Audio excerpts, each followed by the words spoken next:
Hello anh em, hôm nay chúng ta sẽ đến với tựa game Hog Warts Việt Hóa. Đề cử một trong 5 đề cử Game of the Year 2023.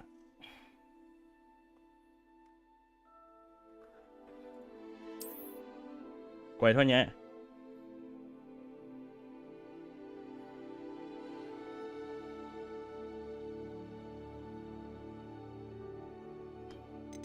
Đồng ý.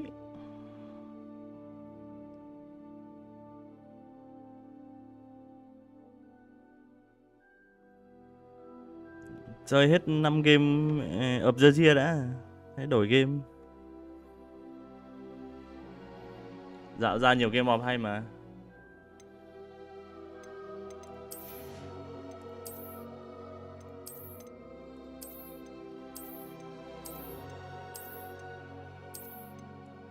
Lắm đồ thế nhỉ. Bình tĩnh cho em ít đồ thôi.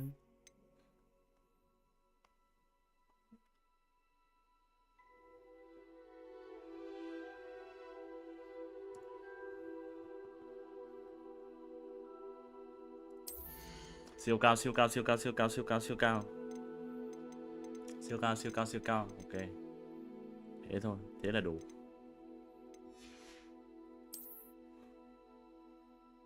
Mắc tầm luôn.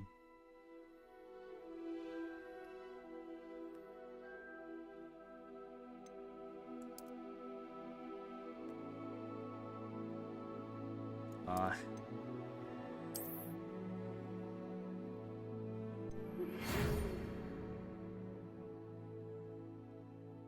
Ấy, giấy báo nhập học à?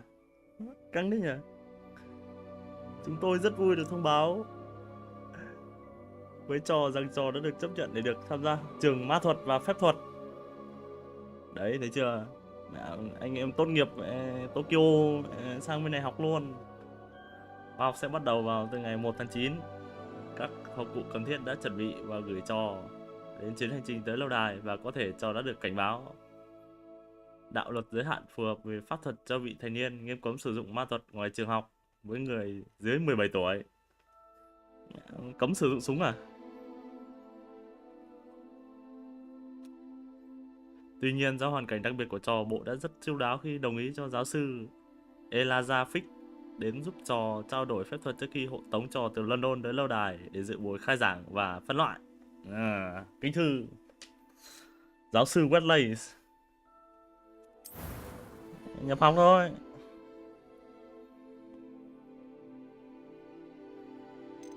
Chọn thằng nào đẹp trai đi nhỉ? Có thằng nào đầu cắt môi không?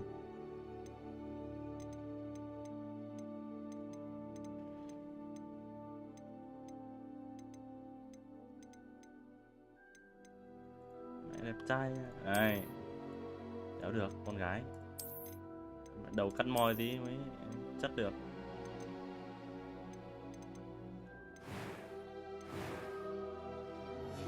Thế rồi.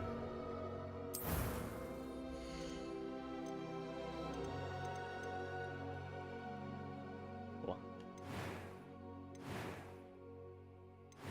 Game này tùy chỉnh ghê thế nhỉ? Mẹ xẹo xiếc kiểu luôn. Ấn ký luôn. Thôi, mẹ bố mày xin.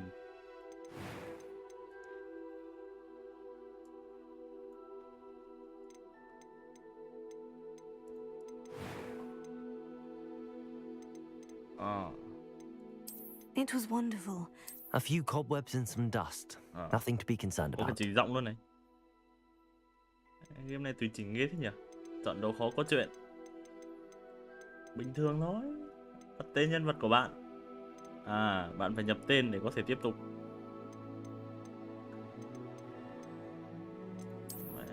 Pháp sư.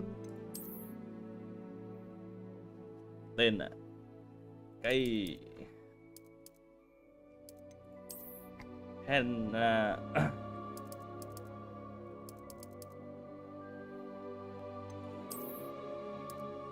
Game này là game của năm bạn ơi. Game này đang giảm giá nhưng mà còn tận 7-8 lít gì cơ.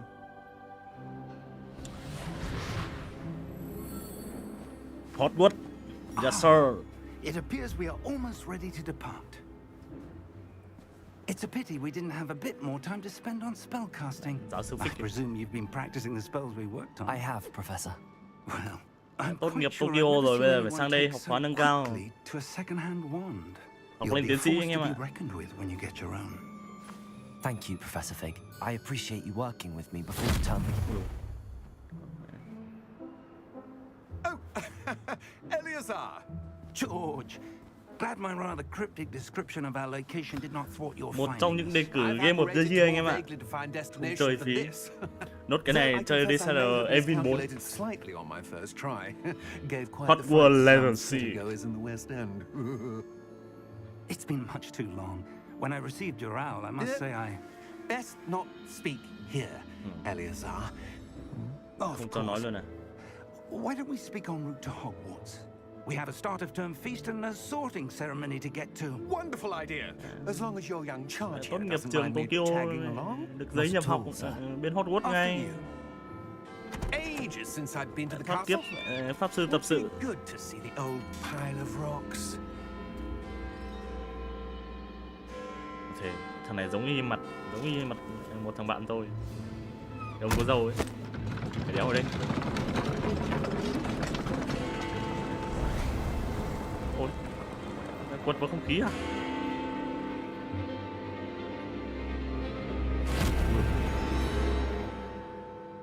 Mẹ, tôi ngửi thấy mùi tà đạo rồi.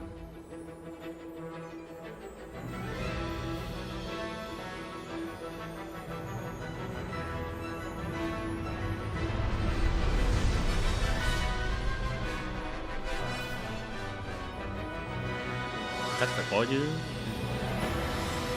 Anh chúa tể huyền thoại phải có mặt chứ.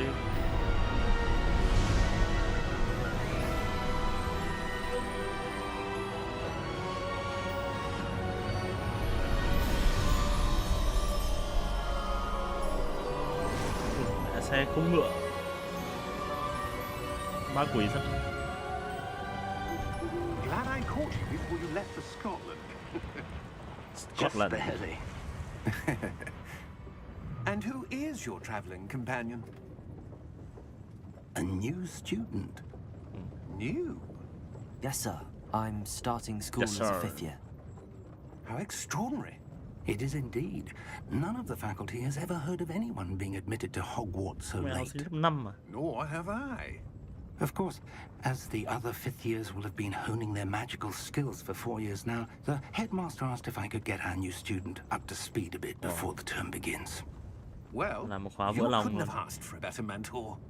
Professor Fig is not only an exceptional teacher, he's also a remarkably intuitive Còn anh em nào and vẫn cày gifted quả God Runner không? Mr. Osric is prone to flattery. I dare say it's one of the reasons he's risen so far at the ministry. Have you seen this? Cuộc tạo phản của yêu tinh. I have. Opinions differ as to how great a threat Ranrock really is. Although I've yet to convince my colleagues at the ministry, I believe he is a significant threat. And it was your wife, Eleazar, who alerted me to his activities months ago. Miriam? How? She wrote to me about Ranrock before she died, wondering what the ministry knew about his Trò đấy đúng activities. thật. Trò đấy chắc ngày chơi tầm 3 tiếng Before I ngáo. could respond, I received this. Chơi trò đấy tụt tuổi thọ đấy. It was the last thing she sent me, Eleazar. It came to me via her owl, but with no correspondence. Nhưng mà trò đấy thì đẹp thật. That she had to Nhưng get mà rid of it quickly kiểu game play ở to đấy keep it safe. khó chơi lắm. Presumably from Nhiều người nó Ranrock. không hợp. I cannot open it. Whatever magic protects this is powerful indeed. It looks like goblin metal. Thật thật yêu That tinh. symbol. What's that glow? I don't see a glow. Nor do I. Thằng này nhìn thấy à?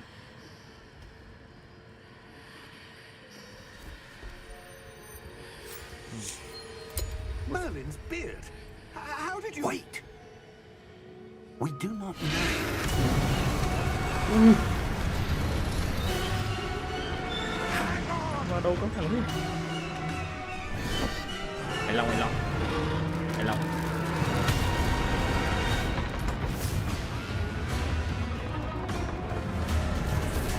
rồi nó chạy được.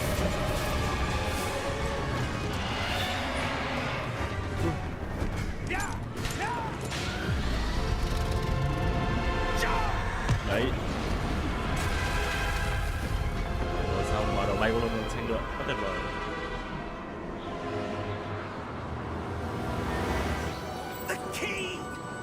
Chìa khóa.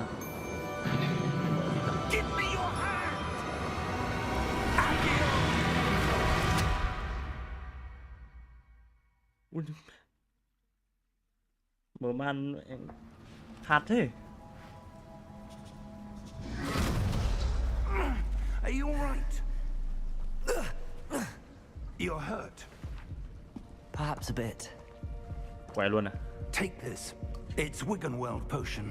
That stuff will right you in a second. Đây là máu. G để hồi phục. Ôi ôi, mặt phê thế nhỉ? What happened? Poor George. I can't believe he... What the hell got into that damn thing? Attacking a carriage mid-air? A typical dragon would never... Professor? Sir, where are we? Nhìn quanh. I'm not sure.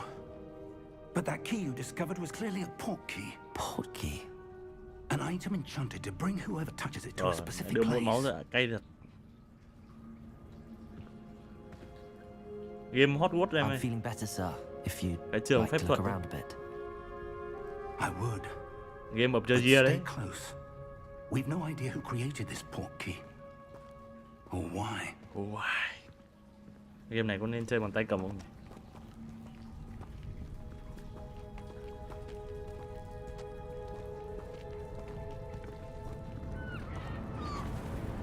Ôi.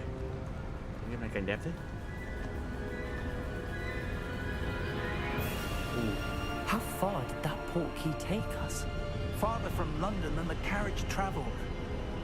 We're somewhere in the Scottish Highlands. Sir, those ruins. Do you The think... port key was meant Game to đẹp lead thật đấy. us there? I do. This has not been the day either of us expected. But Miriam sent that port key to George for a reason. And I believe that she, and now George, died in pursuit of whatever it was meant to lead to. If you're sure you're all right and wouldn't mind indulging me, I'd like to have a look around. Absolutely, sir. Good. Let's see if we can find a path, however faded it may be. Mẹ, em chưa vào trường thầy cho em Mind your step. làm khó em thế. Where do you suppose your wife got the port key that brought us here? A good question. What question? Miriam spent years searching for evidence of a long-forgotten form of ancient magic. Để em tí. Ancient magic? Game này đẹp nhỉ? Yes, a Để đồ họa, powerful magic để đồ họa wielded by tiền a đỉnh rare trông few đẹp thật. that seems to have been lost to time. Game của năm không phải đùa. Hog Warts Castle was built by, and is itself a stronghold of that ancient magic. I don't know where she came into possession of the port key, but I am certain it was to do with that search. Ah, there's the path down below. This way.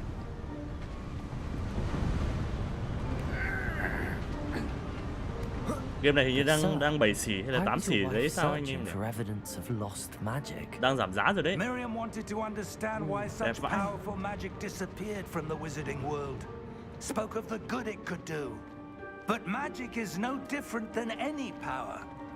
What really matters is the one who wields it. Yeah. Game này mới mà. Is that ice?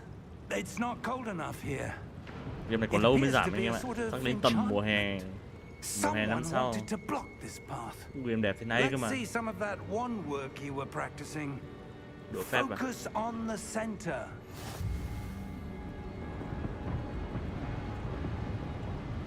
Phép cơ bản. Ủa? Ta bấm rồi đấy. Sao mày không trưởng vậy? Từ. Đến gần này. Phải đến gần. Để đi.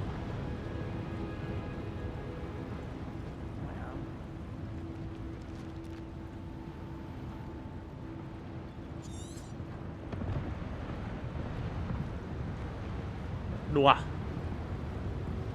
Không cho tao trưởng. Xoay xoay lắc lắc thế nào.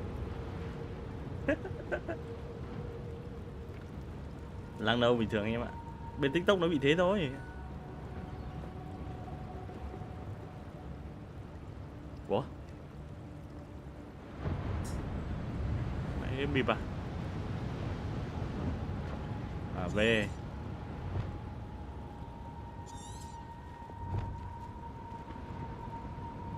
Cái này bấm như nào anh em? Có ông nào chơi chưa? Sao nó đéo cho tôi trưởng vậy? Hay là phải đi vào nhỉ?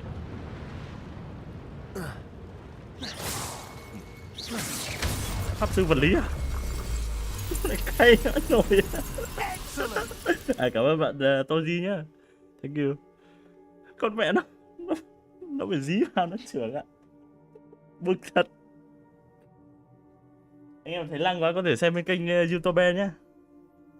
Mẹ pháp sư vật lý thật. Bên kênh đấy nó có 2K đẹp hơn anh em ạ. Sử dụng camera để sử dụng mục tiêu hoạt động. Con mẹ nó ma thật. Ui. Dùng đũa gõ tường à? Sao?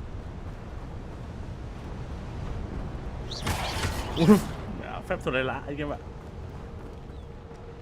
Pháp sư này lạ quá. Cay thực sự. Rồi sao? Up there. Mẹ đừng bảo trèo nữa nhá. Mẹ đéo ổn rồi anh em ơi. Mẹ trường Hog Warts này ma quỷ quá.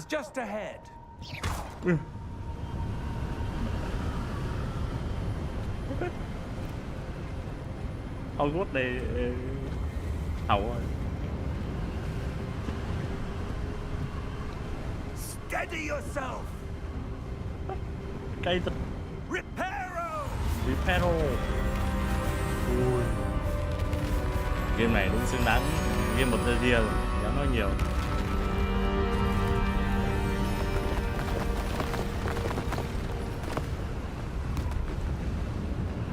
Đồ họa này nếu ai chịu được. Almost there.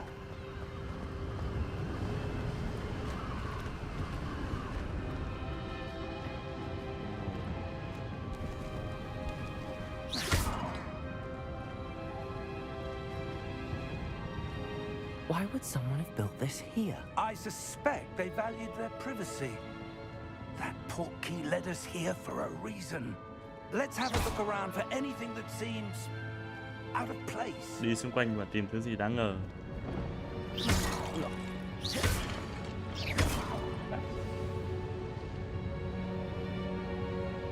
Nhấn V và bật tắt chi tiết nhiệm vụ. Bản đơn nhỏ. Ok. Đây. Đây rồi.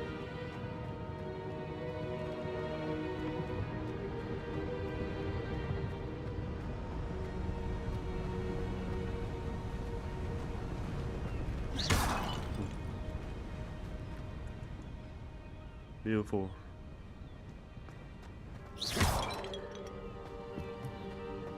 That enchanted crystallized stone again. But what could it be blocking? Blocking.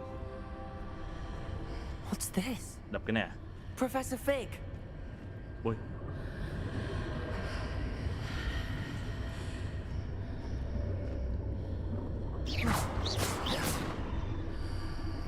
Không đập được. How odd. Why would someone have Cách dùng conjured đũa that này mới quá anh em ạ. enchanted stone here? And how is there a room behind it? What room? I don't see anything. There's that glow again, like the glow on the portkey container. Mẹ pháp sư Nhật Bản dùng tay.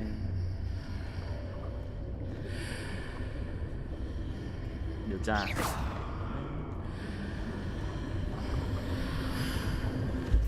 What in Merlin's name?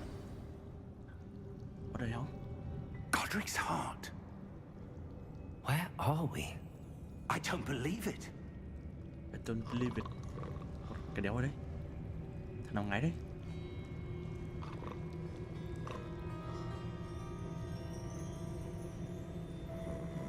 Tất cả yêu tinh. Hello? Hello.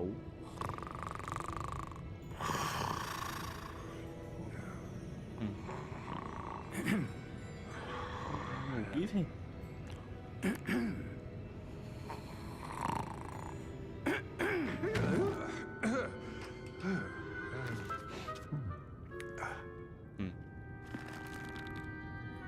It can't be.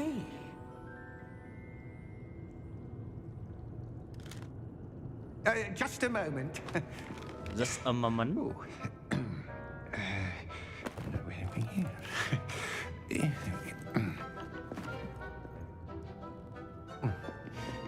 Ôi, mẹ tưởng nó khổng lồ chứ. Welcome to Gringotts Wizarding Bank.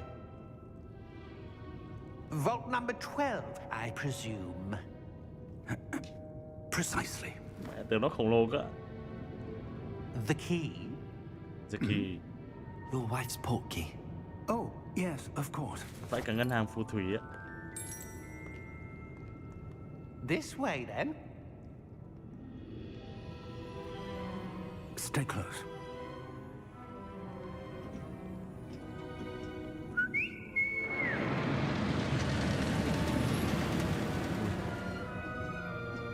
Xe ra đi luôn à?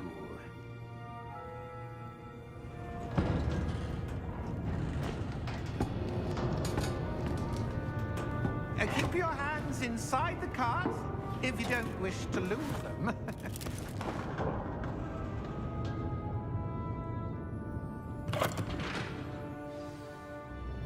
Cho em chi tiết đẹp thật. Thề. Để mắc đồ họa nữa trông. Hundreds. In fact, you'll see quite a few on our way to vault number 12. As we speak, we're just beneath the main lobby. The vaults you'll see now are the newest. Are private entrances to the bank common at Gringotts? They are most uncommon. Only one with great wealth or power, or both, could have arranged for such a service. You'll want to take a breath. Quả tàu này kinh điển nhỉ. That waterfall washes away all enchantments. It's a security measure. Experienced the thief's downfall before, have you? Heard of it? These are the lower vaults that we're passing đẹp now. thật. How deep are we going? Vault number 12 was commissioned shortly after Gringotts was founded over 4 centuries ago.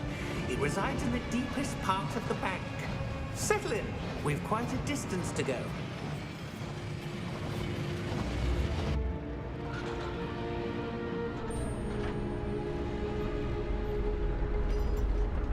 Hog Warts Legacy bạn ơi. Game đề cử game của năm. Một trong 5 game đề cử game của năm. Harry Potter. Yes sir.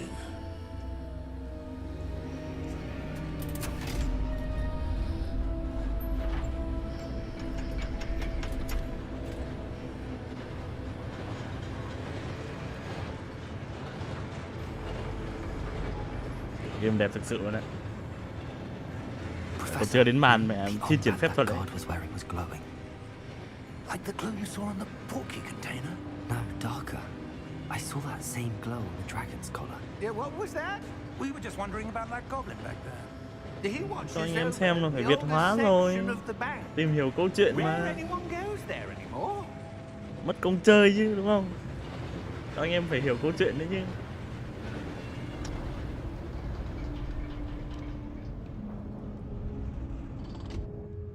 Here we are.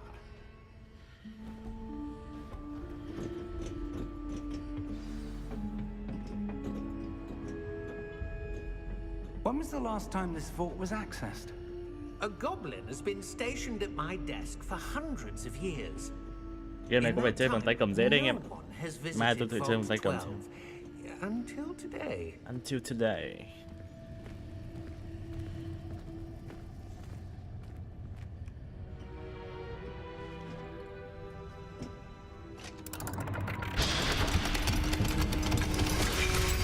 Điều vô nhé. Vault 12. Hog Warts Legacy bạn ơi. Thank you for your help. Thường Harry Potter ấy.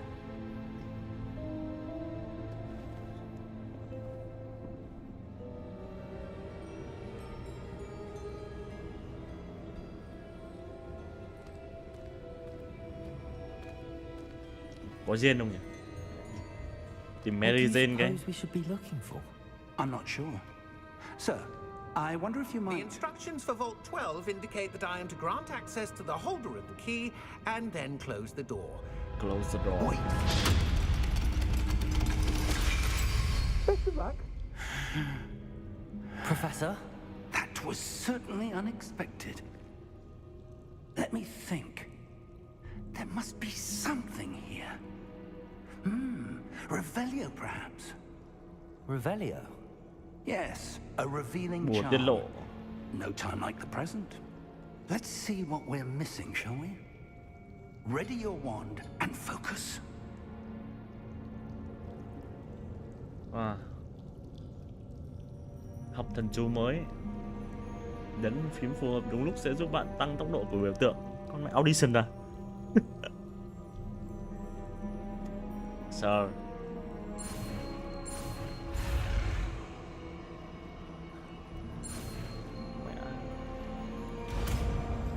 Game này có quả cơ chế mẹ múa đũa kinh nhỉ. Revelio. Revelio. There! I saw something. Move a bit closer and try again. Hay thế nhờ. Giờ sao? Try again à? A door. Well, that's a start. Hog There's Warts that Legacy symbol bạn ơi. again. I don't suppose you see a way to... I do, Professor. That symbol has the same glow as the one I saw on the portkey container. If what you can see reveals the way forward, then I dare say we are about to discover the secret of this vault. Lead the way.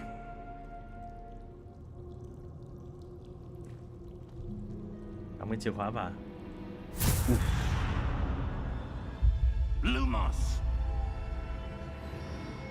This is no ordinary vault. I suspect we will need to earn our way out of here. What do you mean, earn our way out? Do you think this is some sort of test? Test. I do. But to what end, I can't say. Stay close. There will be no disapparating if things go poorly. Not out of Gringotts.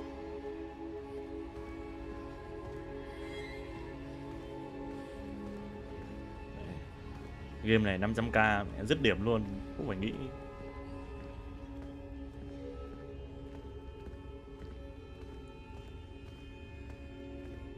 I see something up ahead.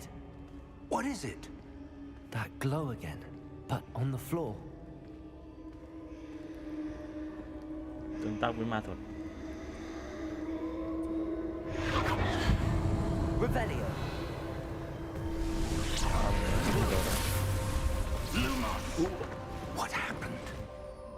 When I moved towards the glow, it suddenly seemed as if the ground was Thế đã hả? swirling about. Are you all right? Are you okay? Yes, sir, I'm fine. You seem to have caused the Nhưng mà floor thằng to này bị nhầm nhé. change. That statue. What statue? I see some sort of statue, but only as a reflection in the floor.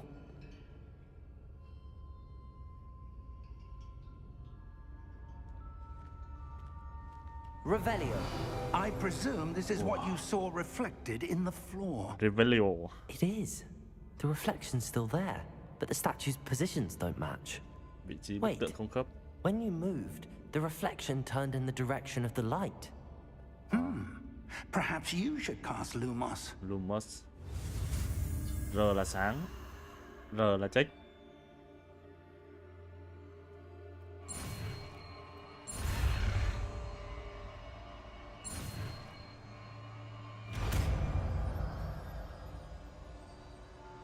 Game này có quả múa đũa ấy, chất lượng nhỉ. Nhấn 1 để làm phép. Lumos. Well done. Now the reflection is God. turning towards me. It does follow the light. Đi theo ánh sáng.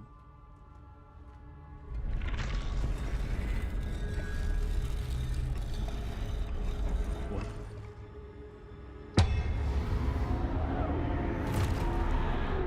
Gì đây? Bình tĩnh anh em.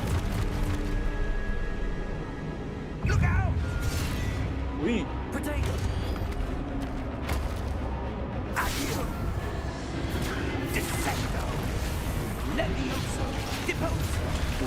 thầy chiến hết.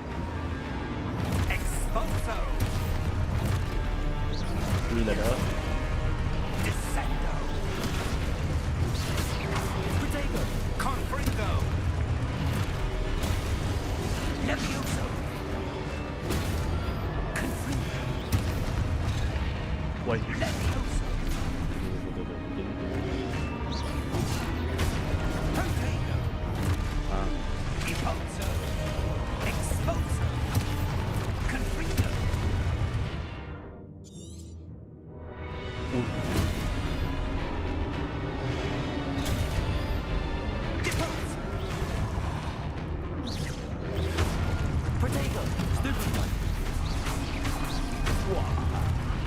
Tao cũng chỉ là một con đùa.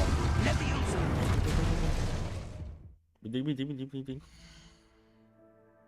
Từ từ anh em ạ, xem nút uống máu là trò gì đã.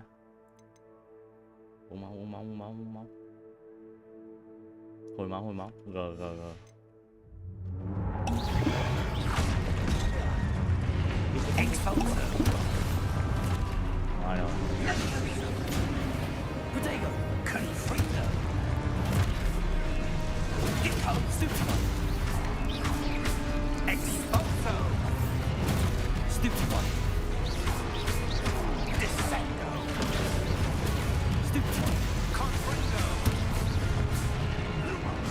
Thầy chiến ấy, sao thằng này kém thế? Stay close.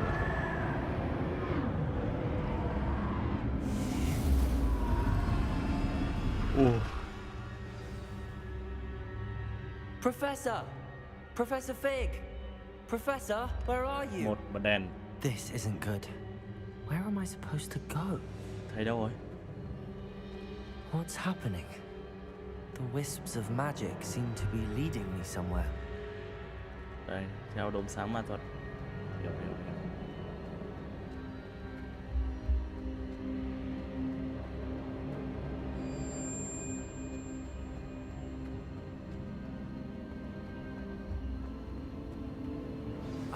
That's where they're leading me.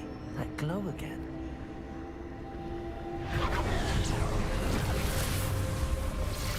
Phê à? Lại cái tượng này. Lumos.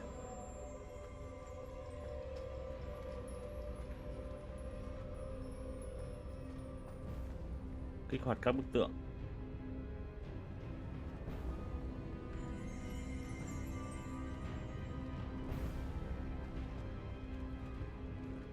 Revelio. I suppose I'm on my own this time. Free 700k. Lumos. Đây, sửa từng tượng một này. Ra giữa đây được không? Một tượng.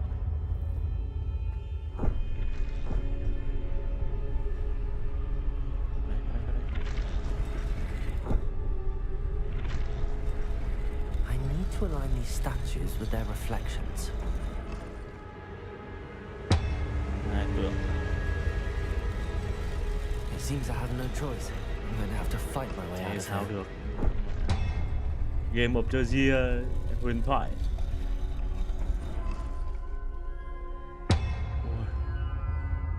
Ui. Thế là phải dập 3 cái tượng một lúc. À không cho nó thấy nhỉ? Đây, phải qua đây. Perhaps I need to get them all to stand at once.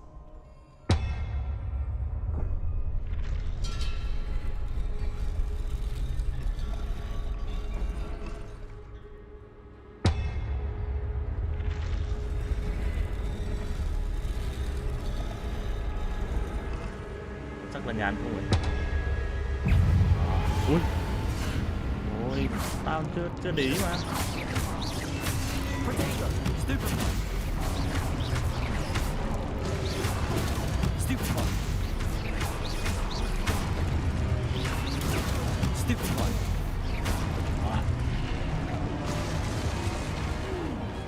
Ôi.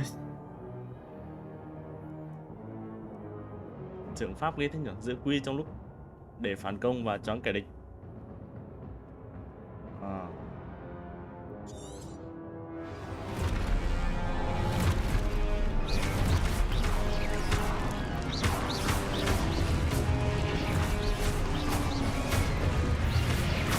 Pháp sư này không cần mana. Tuyệt vời.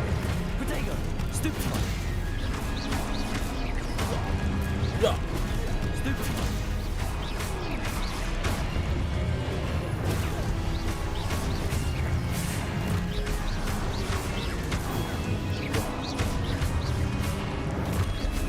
tiến cái này của ui.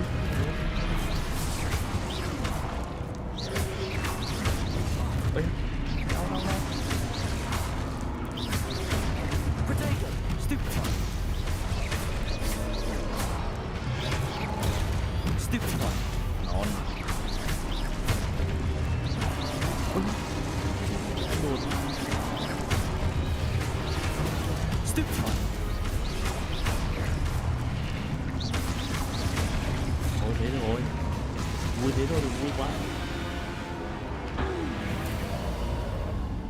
Sợ thật. Lumos! Mất phế á. Bình tĩnh.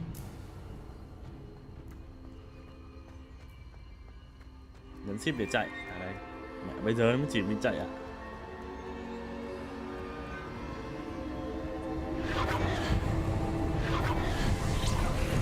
Chơi tí đồ này nào.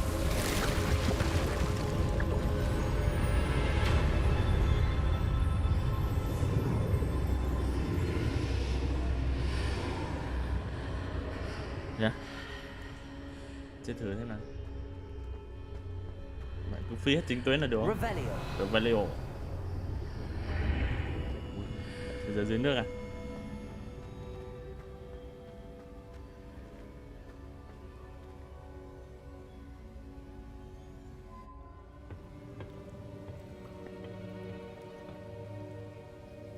Bot biết chắc phải recycle Evin nhỉ. Căng thẳng được.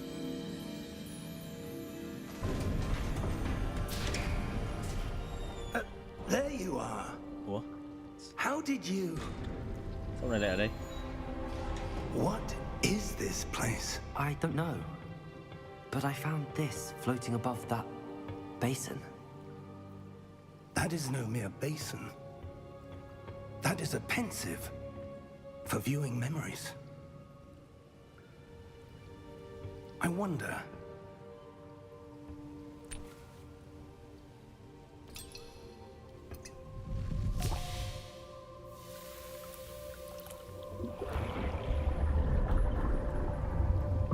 Follow my lead.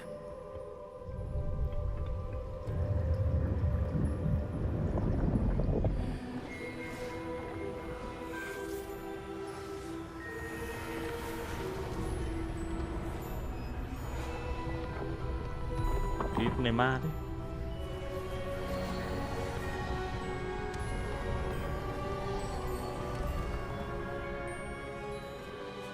All is in place. The portkey is well hidden. Perhaps too well. I wonder if the path we've created... May be impossible to follow.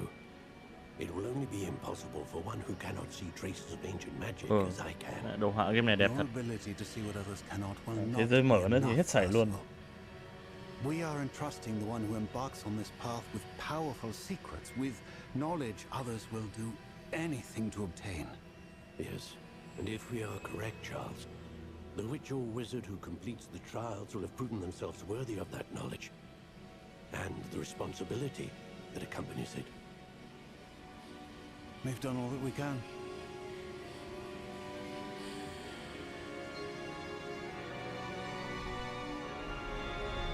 Không có trai hát rồi.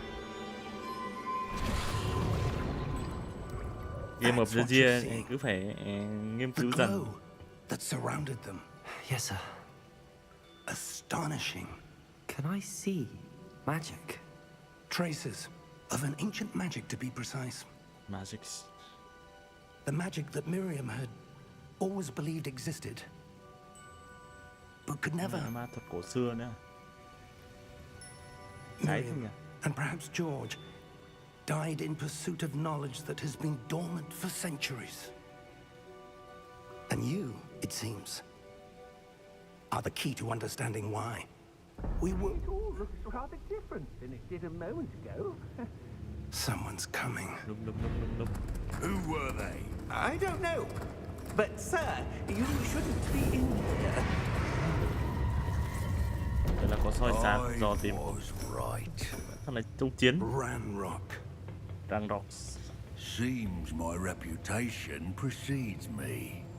I was beginning to think no one was ever going to visit Rackham's Vault. And why are you here? No need for that. Just give me whatever it is you found here and we can let bygones be bygones. Sir, they had the key to the vault. Choose your next words wisely. I only meant that the instructions to Vault 12 were quite clear. Sir, I must insist. I was to grant access only to one with the key, and you didn't have it.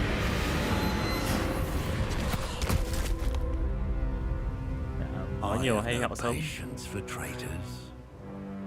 Now, where were we? I'm not giving you anything. Well, perhaps your young friend here will be more helpful. Tổ trưởng.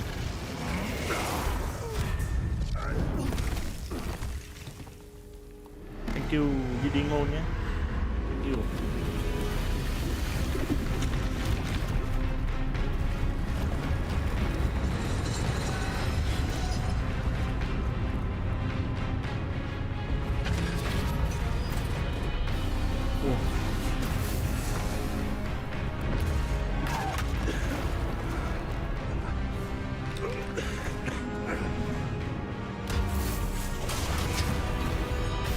Nhưng mà RD2 đồ họa nó không bằng con này.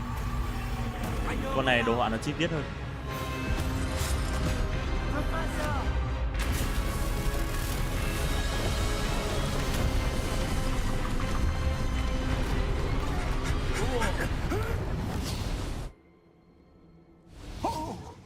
Ủa? Mưa à? Ô. Are you all right? Fine, sir. I've never seen so Trong con lú, powerful a goblin. trong con lú anh mơ cái gì đấy? He seemed Trong con lú anh mơ cái đấy. unaffected by my magic. Cái thật. Where are we?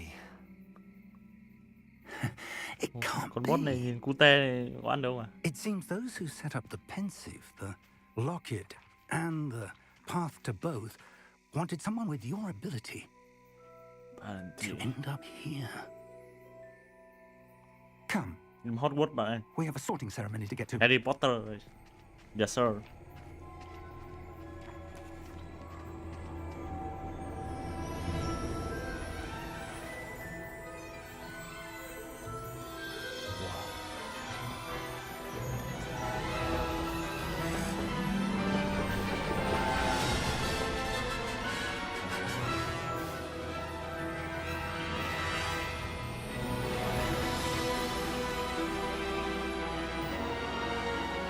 Cái hình yêu tinh liên quan đến con rồng rồi. Bịp thật đấy.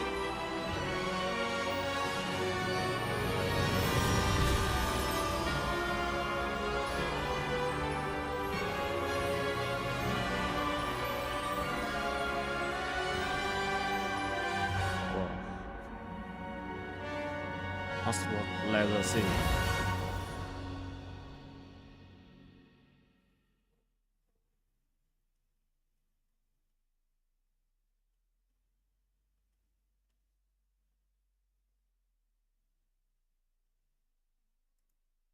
Đồ họa trò này phải được 10 điểm.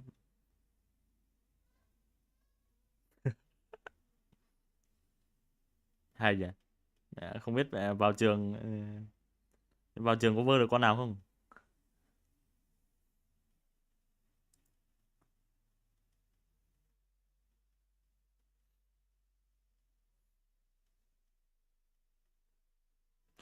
Đồ họa nó hơn RD2. Đồ họa chi tiết các kiểu nó hơn RD2 nhiều.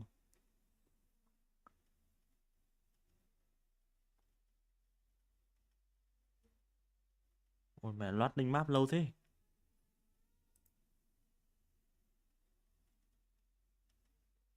Con này chắc phải để ổ SSD anh em ạ. Để HDD có vẻ hơi căng. Hôm qua tôi để tạm nó ở kiểu HDD. Oh, good.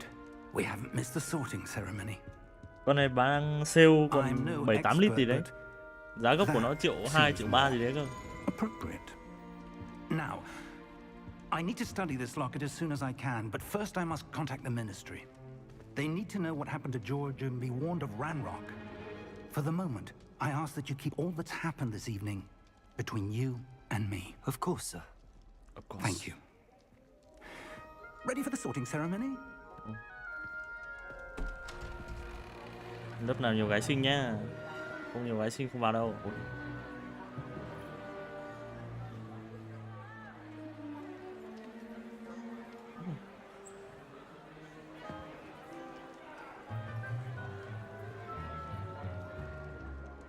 Phineas, Nigellus, Black. Hiệu trưởng à? Prepare yourself to meet the headmaster. Ganda.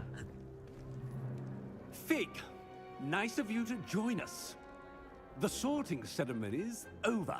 There were Đến muộn à? complications. Complications? It seems the goblin problem Enough. has... Goblins. I've no time for rumors, Fig, and I'm rapidly losing whatever patience I had left. If you're lucky, we might still be able to get you sorted this evening. I'll be in touch.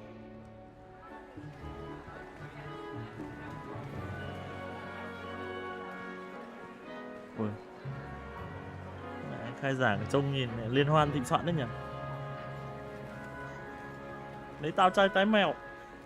Professor Weasley, we've one more to be sorted.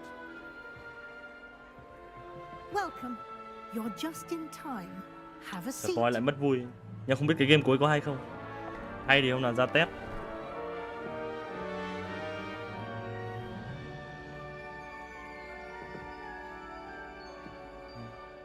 Có mũ này biết nói này.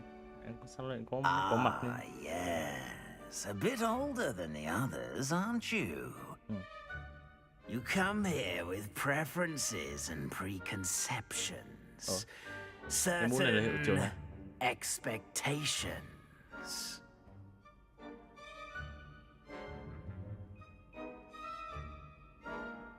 Con rất muốn được dự các lớp. Con mong chờ được khám phá. Để ông có lớp I'm gì hết. looking forward to exploring Hogwarts and the world beyond the castle and grounds. Indeed. Much can be gleaned by having an adventurous spirit, but your professors have a great deal to teach you as well. Suốt ngày qua trường lớp ấy. I wonder. I detect something in you. A certain sense of... what is it?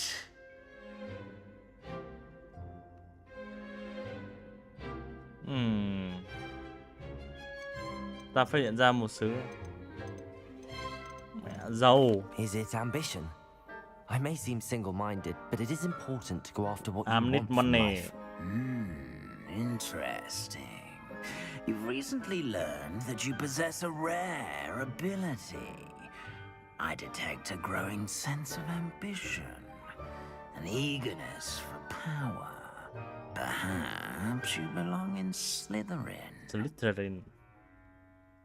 Mẹ phân lớp kiểu nói chuyện thế à? Thôi chấp nhận đi.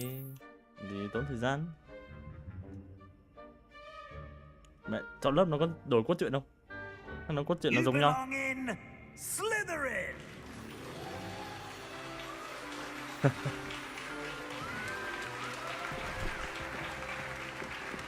Quay lại học xếp Dũng. Mẹ vào lớp vỗ tay như đúng rồi. Lấy tao ra tao mèo nhanh. Oh, and one more thing. Due to the unfortunate injury on the pitch in last spring's final, this year's Quidditch season has been cancelled. Enough! It's not as though I've banned flying altogether, but don't tempt me.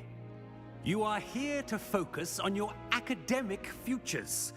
I'm sure you will have plenty to do before classes begin tomorrow. I said I'm sure you all have plenty to do before classes begin tomorrow.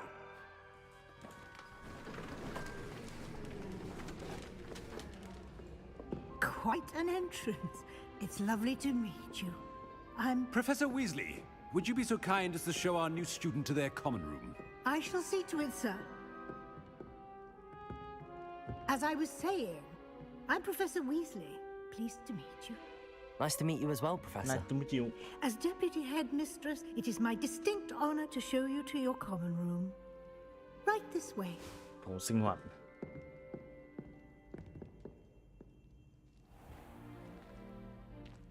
It's quite uncommon for a student to begin as a fifth year. It may be a bit of a challenge, but one I'm sure you're up for. I can be quite resourceful. I suspected as much. This is the entrance to the Slytherin common room. In order to enter, one must simply speak the correct password. Aspiration. Aspiration. Very well. Lại cả mật khẩu. Aspiration. Quả ổ khóa nhìn cute đấy. Well done. Now, go on in and get some sleep. You have a big day ahead of you tomorrow. I shall be back in the morning to collect you for your first class. Thank you, Professor Weasley. You're welcome. Dấu mốc I làm hope trùm you trường đây enjoy rồi your anh em ạ. first night at Hogwarts. Sleep well.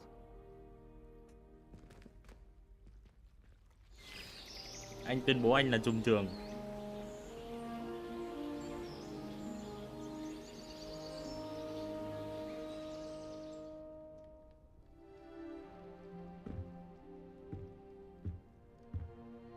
Looks like everyone's gone. Better head to the common room. Chạy. Sang bên này. Tưởng phải dùng cái phép thuật gì để mở khóa chứ. I suppose some introductions are in order. Thằng nào là trùm ở đây? Ra nói chuyện nào. Đi giới thiệu ạ. Khéo nào. Lom rom thế. Từ từ gặp thằng này đầu tiên thế nào. Well, I suppose. No. Can I help you? Trông mày cũng gấu đấy. Mày phải trùm trường không? You're the new fifth year. I'm Sebastian Sallow. Welcome to Slytherin. Thank you. Not everyone has a ministry escort to school. He was a friend of Professor Fig's who merely joined us for the ride. Still, impressive. Dreadful way to go, poor fellow. Glad you and Fig are all right. Nó thật thú vị. It was dreadful, certainly, but quite an experience nonetheless. Interesting perspective. How did you and Fig manage to escape? It's all still a bit of a blur, to be honest. Didn't mean to press. You just get yourself settled. We can talk more later. Rất vui được gặp cậu. It was nice meeting you, Sebastian. I'll let you get back to your book. Nice meeting you too. Good luck today. Good luck today. Vui thế thôi.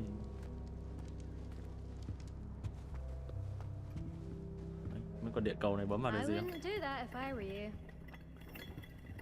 Đã xoay à? Cute đấy nhỉ? Sao mày cứ nhìn chăm chăm tao thế? Bình tĩnh em mày. Anh biết anh đẹp trai mà, nhưng mà từ từ. Ugh, not going to move there, are you? Here, watch this. Don't say I didn't warn you. Checkmate. Told you. They should have listened to me. Ah, I know who you are. You're the new Slytherin, the one who barged in with Professor Fig last night. Interesting tactic on your first day, taking all the attention away from the first years. I'm Imelda, by the way. Shame I wasn't with you in Fig. I could have lured that dragon away. My skills on a broom are legendary. Lại gặp con rồng này đái ra máu.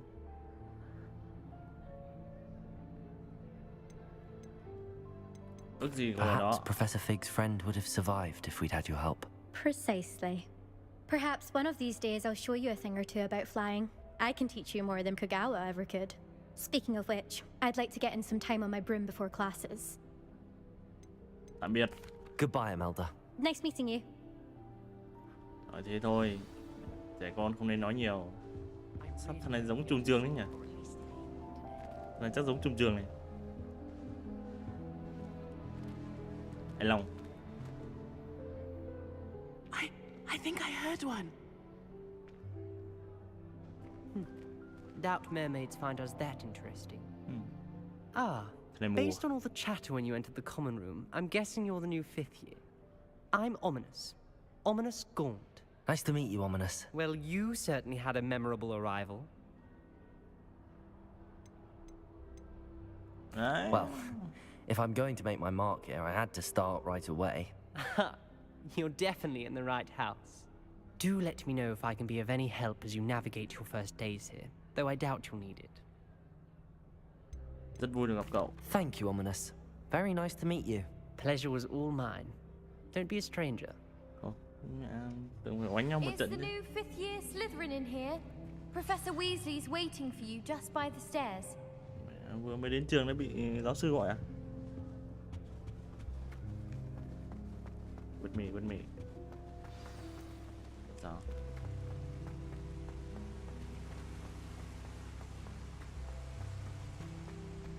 Sao thầy ở cao thế? Good morning. I trust you're ready for your first day at Hogwarts? I've been dreaming of this day for a long time. Can't believe I'm here. Well, you are here. Make the most of it. You only have one first day at Hogwarts. Now, in light of your unique situation, joining us as a 5th year, you'll need to catch up with your classmates and not fall behind. Especially as you'll be expected to complete your OWLs at the end of the year. OWLs? Owls? Yes, your ordinary wizarding level exams. They will determine what type of career you can have when you leave here.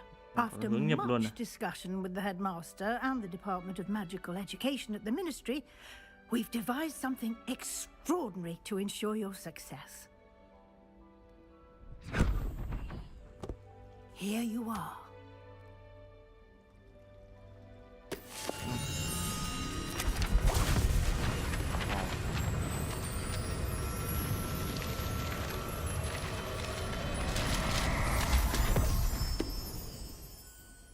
What is it? It is a wizard's field guide. It will help you to keep track of what you are learning so that you master all that's expected of a 5th year. Cẩm nang pháp sư bán ở chợ nào đấy? You would be wise to take full advantage of this exceptionally valuable resource.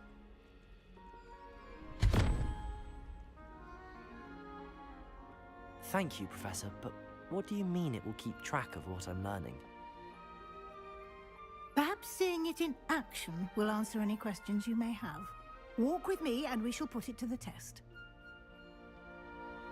This way. This way. Từ từ. Cái thùng gì đây? I certainly would have appreciated something like the field guide when I was a student. Using the guide will also train you to be alert to your surroundings.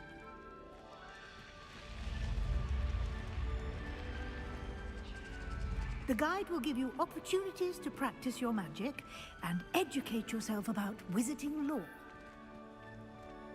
Do keep up. Why don't you cast Revelio on that statue and see what the field guide can provide?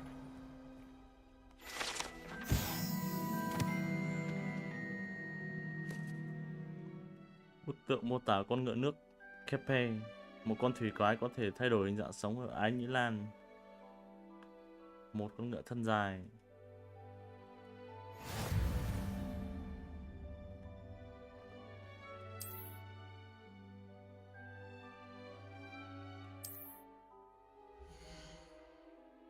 Ui. Đây là cấp độ phù thủy, kiếm XP. Bấm vào chọn các thử thách. Nhận nhiệm vụ trong này. Ui, trò này nhiều lựa chọn đấy. Trang sách cẩm nang.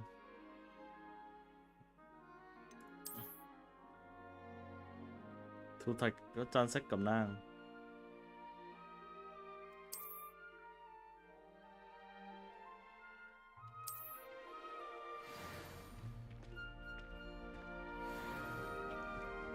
clever, isn't it? Keep your eyes open for more opportunities like that, inside and outside of the castle.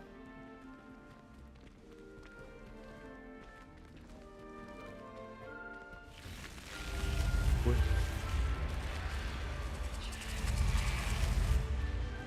Ồ, quá căng thẳng thế.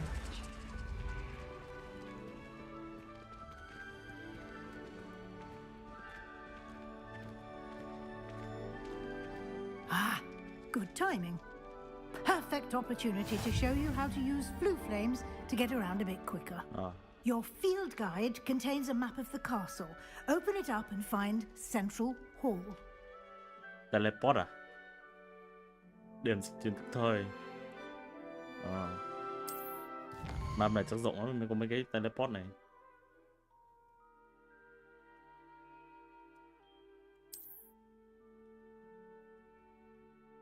Lựa chọn khu vực cầu thang lớn để tiếp tục. À đây, chọn bên này được à? Hiểu.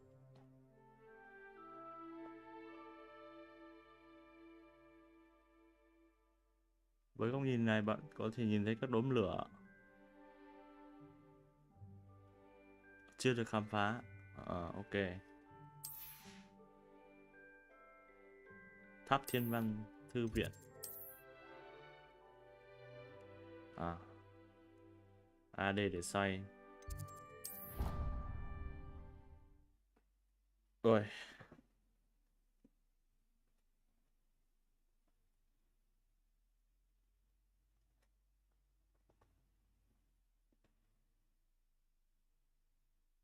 Game này có bản đồ lớn nó to đấy.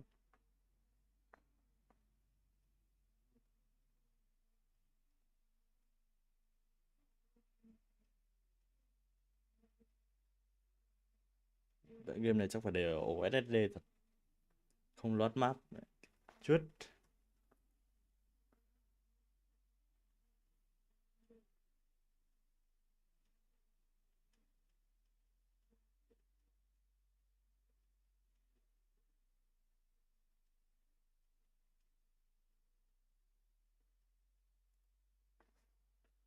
Nổi bật những kẻ địch ở gần. And here we are.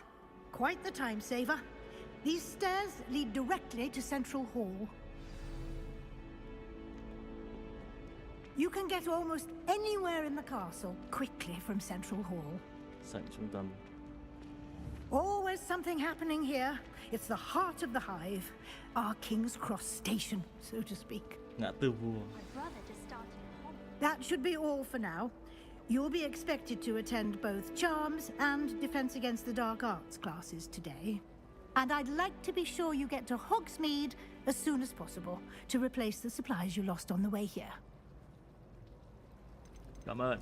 Thank you, Professor Weasley. A lot to absorb on your first day, and you have much to learn. Happily, your professors have agreed to create additional assignments for you outside of class. You'll be up to speed in no time. Judging by your adept use of Revelio earlier, I'd say Professor Fig succeeded in at least showing you the basics. He did, Professor. He's been terribly vague as to the events preceding your arrival, specifically about what happened after that awful dragon attack. My suspicion is that there's more to the story than a search for belongings and an extended trip up to the castle. I'm sorry, Professor, but I'm afraid that's all there is to it. Almost precisely what Professor Fig said. Speak of the devil, Professor Fig. Your ears must have been burning. Oh? I'm afraid I can't take all the credit there, Professor. They've a rare aptitude for magic, it seems. Well, I'm just glad you both arrived in one piece. Perfectly good boats and carriages to Hogwarts, and you chose to fly in the path of a dragon. I wouldn't say I chose the dragon's path, Professor. Rather unfortunately, it would seem that it chose us. Very well. Enough chit-chat. I need to get to class myself. Might I rely on you, Professor Fig, to explain the details of the field guide's map? Of course. Thank you.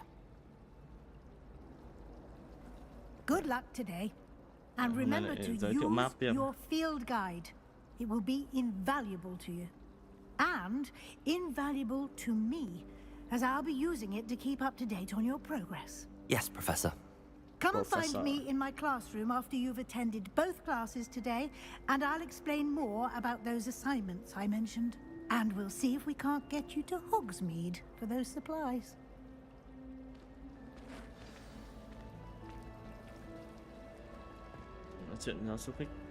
It's good to see you, Professor.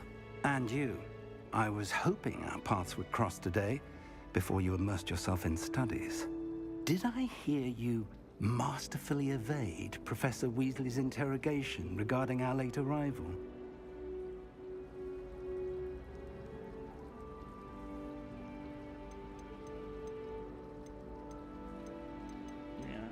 I did my best, but I'm fairly certain she suspects that we're not being entirely forthcoming. Yes, well, Professor Weasley is a brilliant and astute witch. It was right to keep the details to yourself for now. We don't know where this path we've embarked upon will lead. It may require a bit more flexibility with your time than she would approve of. And she may feel obliged to share details with the headmaster that would be better left between us. Understood, Professor. Good. Now, as capable as you are, I believe the ability you possess obliges you to be well trained. Happily, you have the benefit of an exceptionally skilled team of witches and wizards to guide you. Speaking of guides, and so that I may avoid another not-so-subtle reproof from Professor Weasley, why don't I show you the clever enchantment we included in the field guide's map? Unfold it and have a look.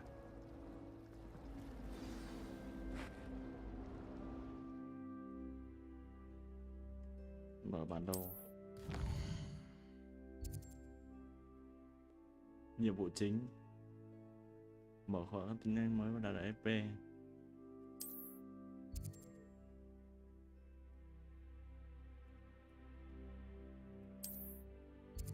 Đó, làm nhiệm vụ thôi. Công nghệ thuật hắc ám.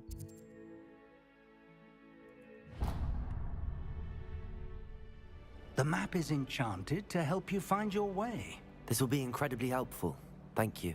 Now, sounds like you've quite a day ahead, what with classes and a trip to Hogsmeade for supplies, including your own wand.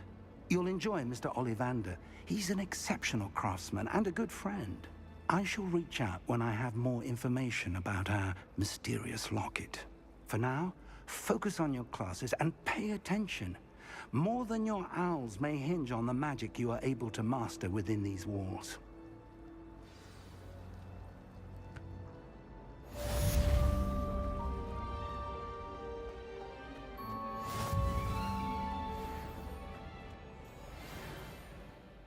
Uầy. À, tưởng không mở được.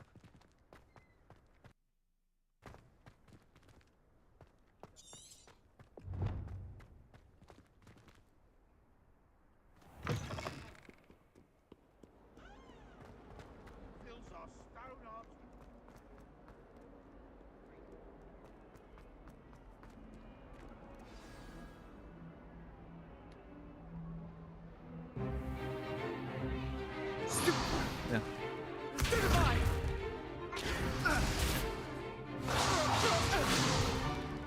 Is that all you've got? Well, Levioso! Professor Hecat! Perhaps you'd be good enough to blast each other to pieces in your own time. I get new students every year, but I only have one Hebridean black skull. It was a token from the Great Poacher Raid of 1878. No doubt you've heard of it. Now, you may be asking yourself how an old woman like me single-handedly took out the largest poacher ring in eastern Wales and lived to boast about it. Knowledge. To the wise, age matters very little. Today we will review a spell that has saved me from death at the hands of dark wizards more times than I care to remember. Levioso. Levioso? A levitation charm? Levioso! A surprised opponent is a weak opponent. Care to defend yourself, Master Pruitt? No?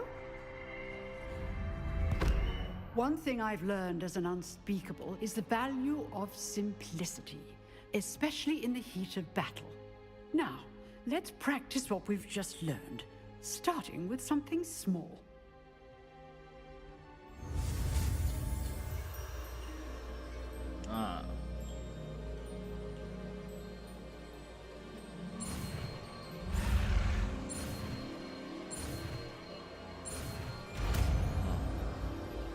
Của game này có quảng bố phép mẹ. Levioso.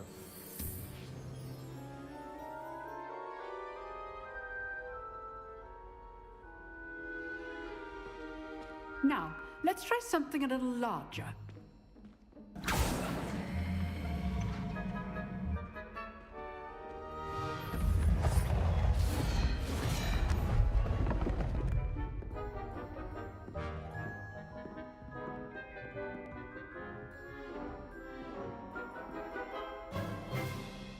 Let us begin with a basic cast.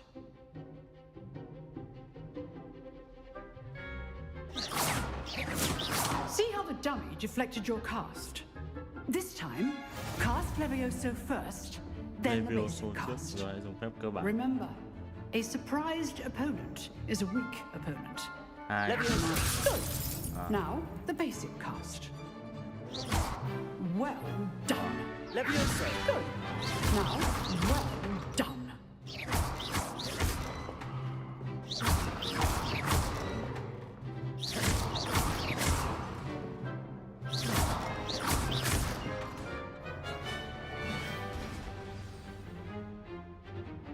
Very good. But the best way to practice is by dueling. We'll start with you two. Duelists, take your marks. Time for a proper Hogwarts welcome. Now, I want a fair duel, using only Levioso, basic cast, and Protego. You may begin. Nope. You're good. How perceptive. Thank you. Rather good at this, aren't you? I know. This can't be your first duel. Let's just Protego. Stupid Protego.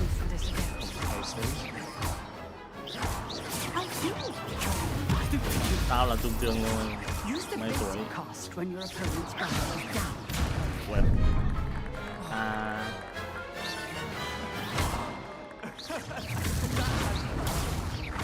Want your opponent decide to attack or defend yourself.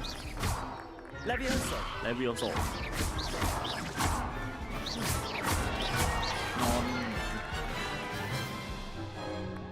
Not bad for a beginner. You give as good as you get. Mẹ thằng chim non đấy. I put you on the spot and you rose to the challenge. Ông có runner review cho anh em một buổi thôi. Thank you, Professor Hackett. Glad to have the opportunity có runner nhiều.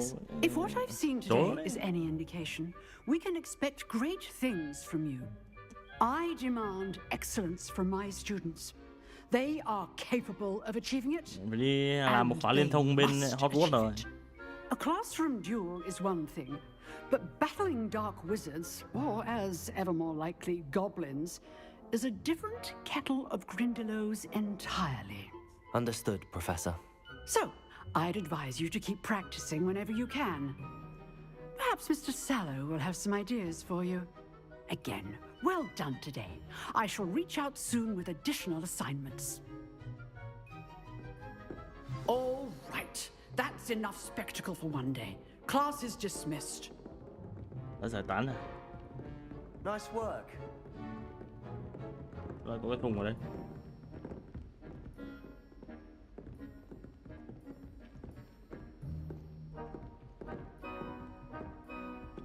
I'd hate to face Professor Hackett in a duel.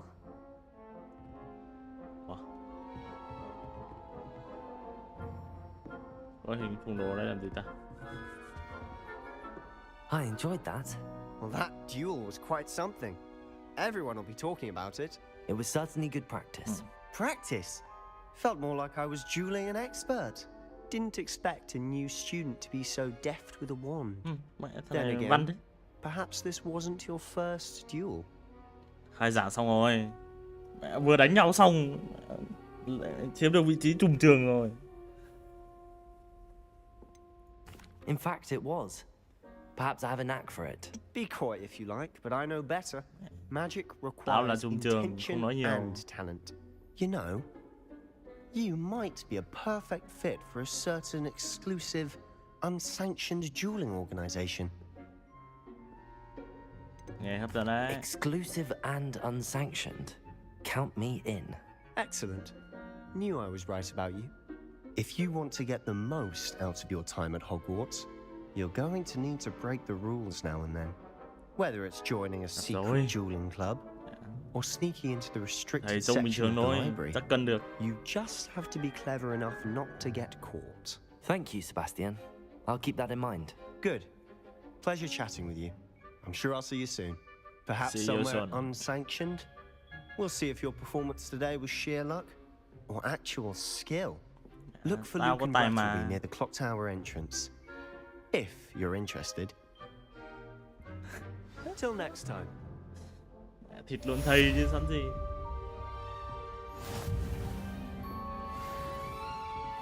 Hoàn thành thử thách. Yeah. Đây là mover rồi. Nhiệm vụ phụ. Tao nhân vật chính.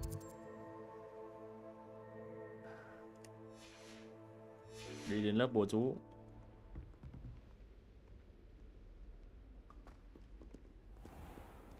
Off on another adventure, are we? Trường này đông sinh viên thế nhỉ? Trên à?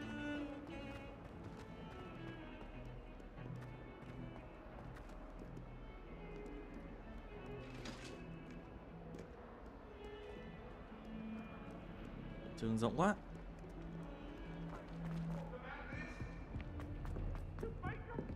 Ủa, thầy đâu? Trong này à? À, tầng nữa. Mẹ. Professor Ronan tends to go on a bit. We sometimes have to remind him. Ui. Em. Vậy nhiệm vụ đéo nhận ở cửa ấy.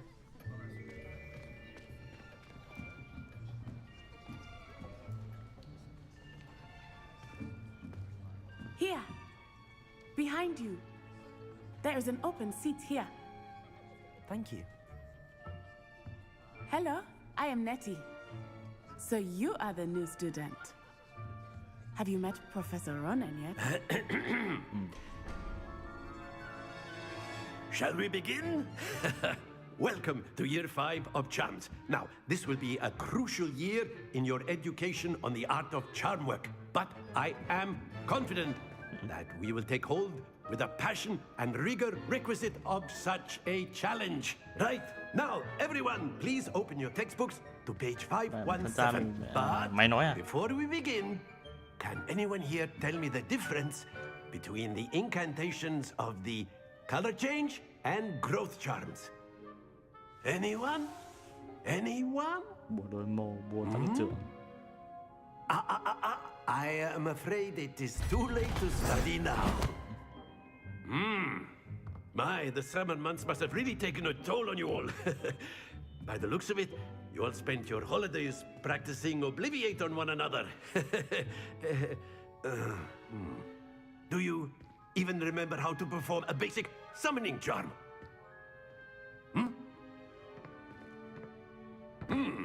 Well, it seems that we are in dire need of review. Everyone get into pairs and take positions on opposite sides of the classroom. Now let's put those textbooks to use as the blunt objects you so believe they are, and take turns summoning them out of one another's hands. Only one book will be needed per partnership, Miss Dale. Thank you. Get into place now.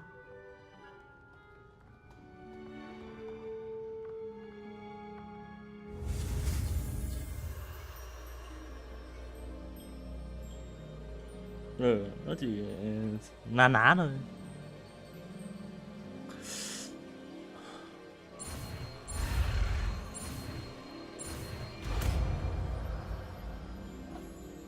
Rồi sao? Accio. That is not bad. You are a swift learner. I see a lot of potential, but remember, potential is nothing without practice. Keep at it. You might just rival Miss Onai here. Very good, everyone. That's enough of that. Well, as you all seem to have the basics down, and it is an exceptionally lovely day, I was thinking that we might have ourselves a little excursion outside for a spot of fresh air. After me.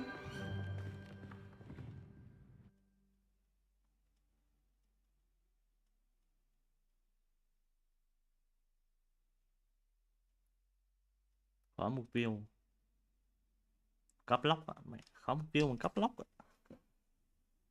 Ma quỷ thế nhỉ?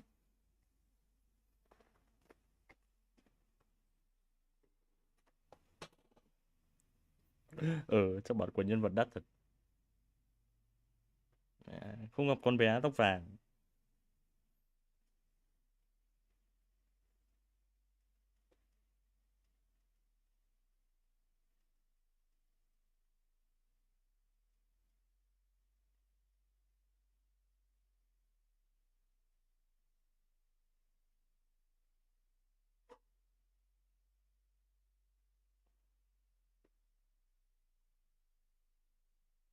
Không, game kia anh chỉ chơi cho mọi người một buổi thôi, chứ game kia anh không chơi lâu được đâu.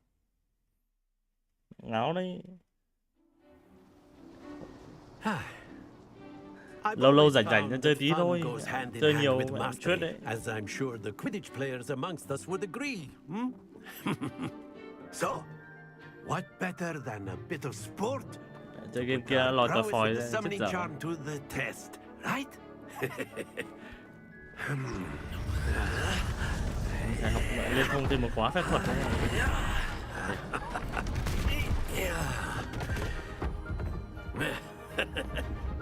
So why don't we have our newest student start us off? Ngồi xem không còn léo thật. Đá bóng à? Very simply, cast Accio on one of the spheres and relinquish your charm at the last possible moment. Now, think of this like gobstones, if you will. But instead of throwing the marbles out, you are summoning them toward you. The trick is to pull the sphere as far as possible, but not a bit more, or it'll fall, yes? Now, I could keep talking about theory all day, but practice is the best professor. Show us how it's done.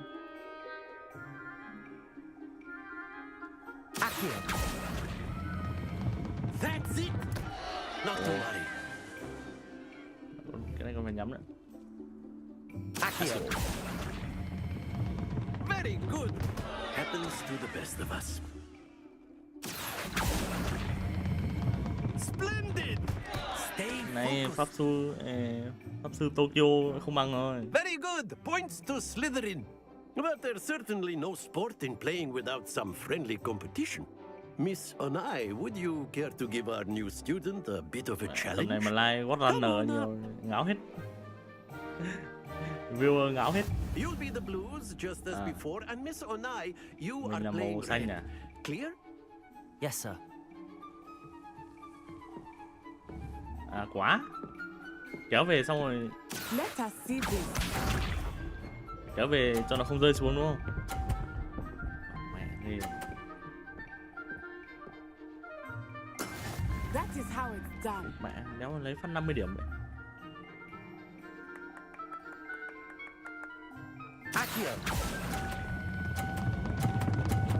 Ui. Làm sao để nhả ra nhỉ?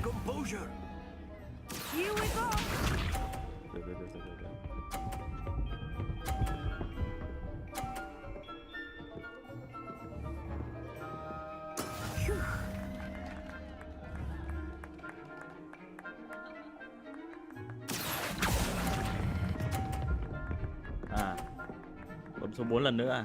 Rồi. Trường này không giống trường người thường lắm nên hơi lú. Sao mày chơi giỏi thế?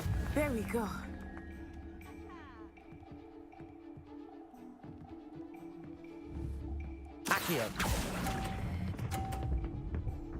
Ui, hơi yếu. Quite impressive. Nhường nó tí thôi. Mẹ, tao chưa biết luật đấy nhá, mày chờ đấy. Let us make this a bit more interesting, shall we? Tối nay anh em ra cổng nói chuyện. Hẹn gặp nhau ngoài cổng trường. I think we are well past interesting at this point. I'll say. Enough chatter. Focus now. You will need it. This round settles it all. Let us see this.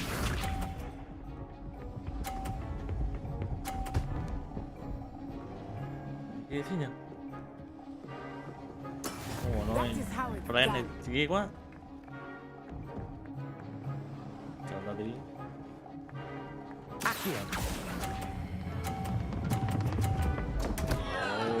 Happens to the best of us.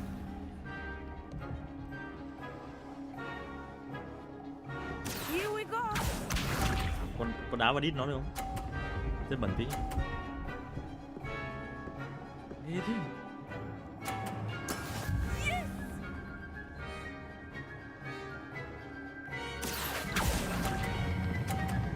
Hất xuống.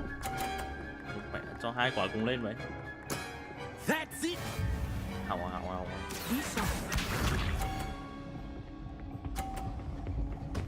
Hất ra, rơi xuống đi. Con mẹ, độ khó địa ngục à? Đéo gì 3 quả của nó 50 điểm vậy? Thằng cức. Ôi.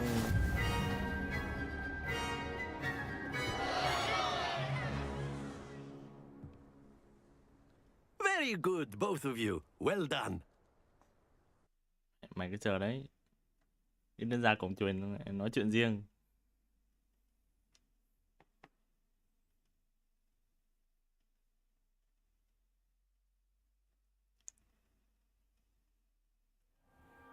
Class is dismissed. Gather your things on the way out. Lớp học giải tán. Well done back there. You took the loss in stride. Didn't want to go too easy on you. Took me weeks to become proficient with Accio. Took weeks for me to get anything right when I transferred here.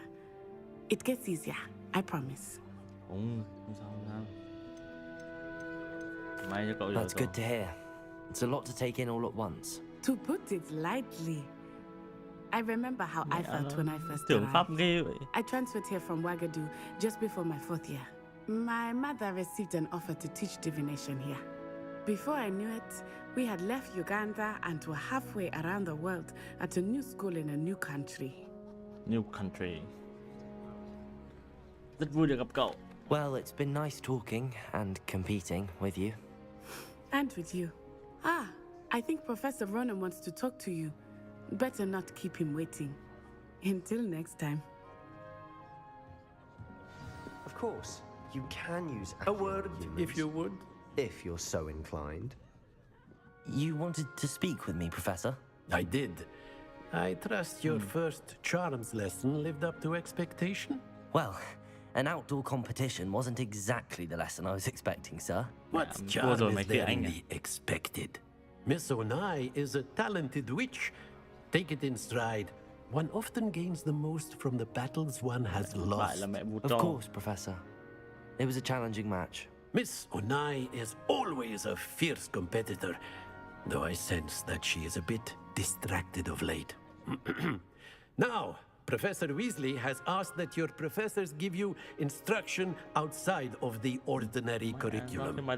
Expect to hear from me soon regarding a special assignment that I am preparing for you. Sao? Nhiệm vụ hoàn thành, lớp bùa chú.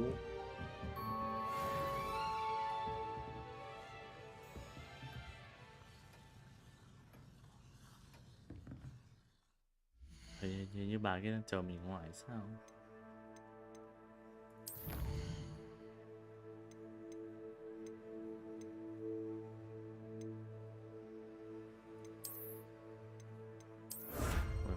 Được nối găng tay này. Xịn thế nhờ. Ông mặc áo choàng.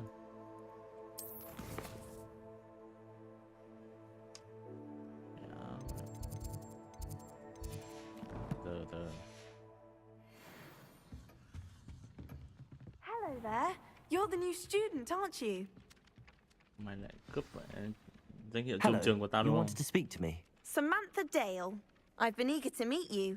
You're the student everyone's been whispering about. Hope your first day's going well. You certainly seem to hold your own in charms. Vậy cả mọi người đều bán tán ạ. Cậu thật tử tế. I've been fortunate. Beginner's luck. My brother William would tell you not to be so humble and to trust your abilities. Then again, he tends to be overconfident in his. Well, better see to my charms homework. I'm afraid I can't count on beginner's luck to impress Professor Ronan.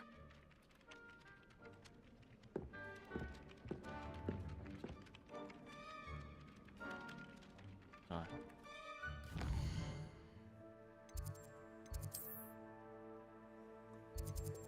Teleport.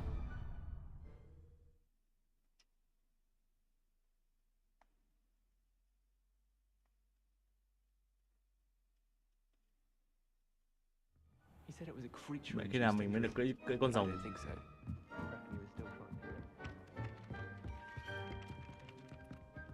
Dưới á.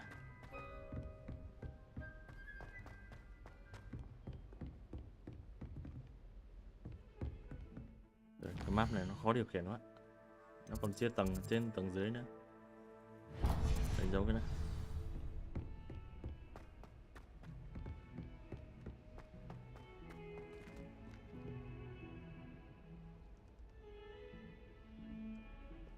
Game hay là phải nhớ chứ.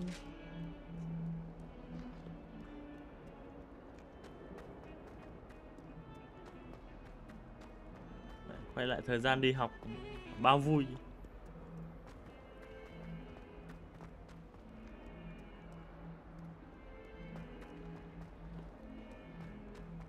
Đấy, thì thằng nào là thằng trùm trường? 142 staircases.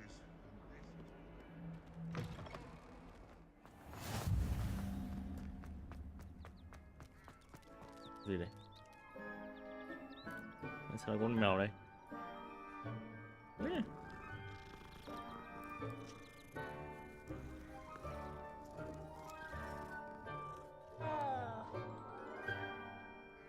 Mẹ vãi cả vuốt ve con mèo lúc không đi ạ, cay thật.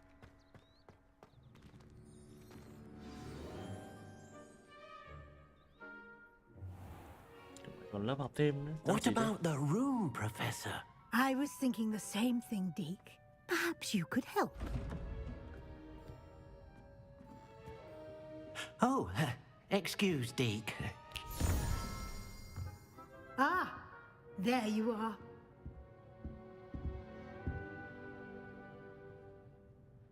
I trust your first classes went well? They did, Professor.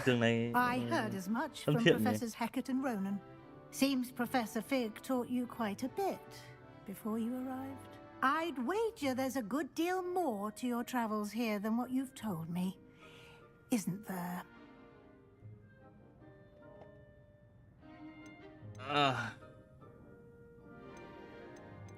Have you and Professor Fig not discussed my training? He continues to be reticent about the details, mentioning only a few spells. Revelio, was it?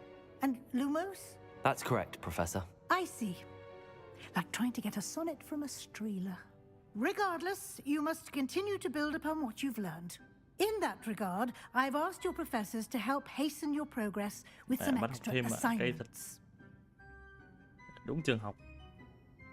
Cái gì thêm bài tập nữa? I'm not sure I have time for extra assignments, Professor. You shall find the time. You'd be astonished to know just how much you don't know. In fact, Professor Ronan will meet you outside momentarily to assign your first one. Now, regarding the trip to Hogsmeade I mentioned earlier, we've arranged to replace the supplies lost on your way here, including seeds, potion recipes, and spellcrafts. Thank you, Professor. And Mr. Ollivander will connect you with the perfect wand. You've managed your classes well with a borrowed wand, but you'll find the magic you cast with your own wand to be far superior. Con đã sẵn sàng lên đường. I'm eager to get to Hogsmeade. Very well. I'd like you to make your first visit to the village with a classmate. help you get your bearings. Perhaps Sebastian Sallow or Natsai Onai. I've noticed you spending time with them.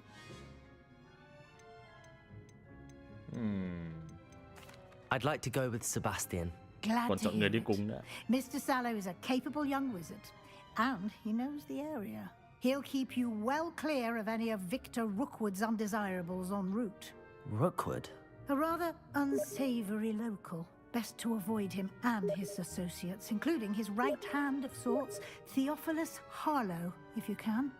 Once you've finished Professor Ronan's assignment, your friend will meet you at the castle doors. No time to waste. The sooner you complete your work, the sooner you can enjoy a butterbeer at the Three Broomsticks. Phải quán 3 cây chổi nữa.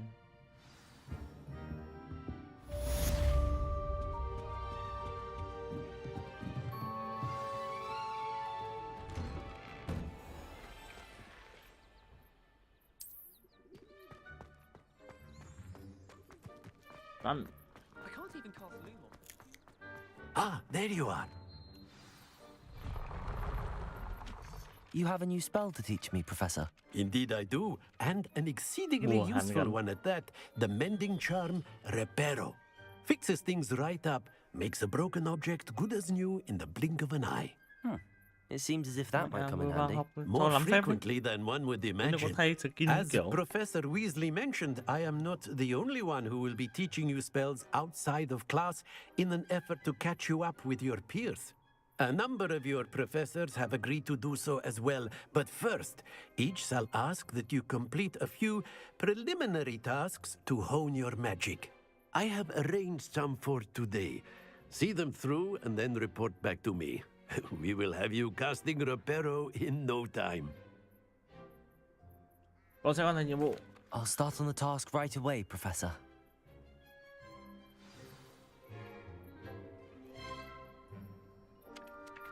Mẹ nó cho nhiệm vụ phụ nữa, cay thật. This is the right area. Trang sách bay. I wonder where the flying page is.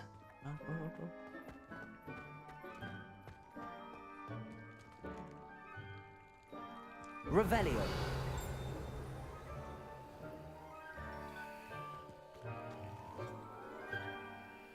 Gần bức tượng vỡ.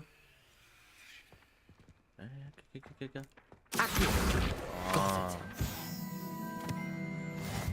Một giật.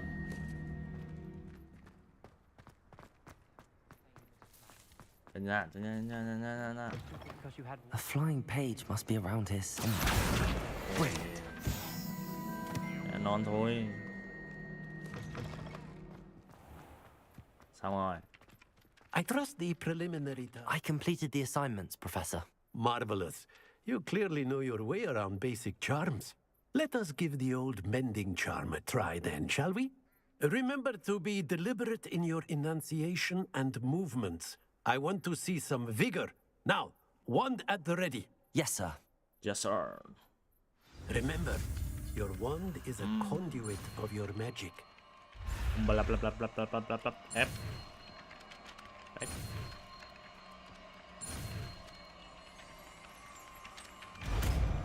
Mẹ, học phép ma quỷ. Yes, sir. Reparo.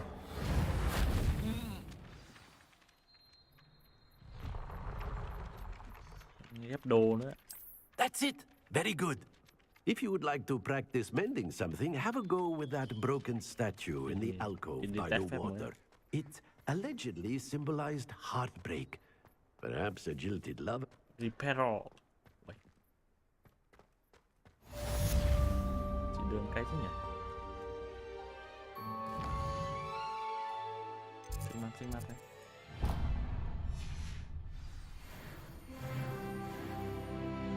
Ôi dồi, pháp tư có 3 rồi.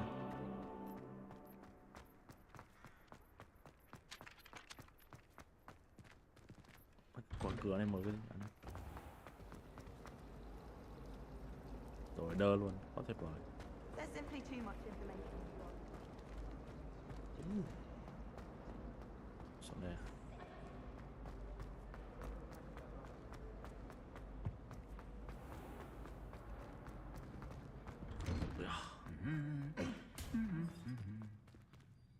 Ben Giáp cũng biết nói chuyện à?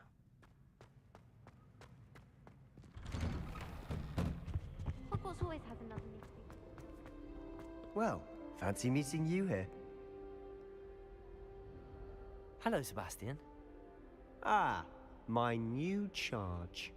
I'm told you're in dire need of supplies, and I'm to accompany you into Hogsmeade for them. Is this your first foray into the village? It is. I haven't left the castle since I arrived. Well, I shall endeavour to be the very best of guides, then. Hogsmeade's a charming little place. Self-contained, too. We should be able to find you everything that you need. Shall we? Shall we?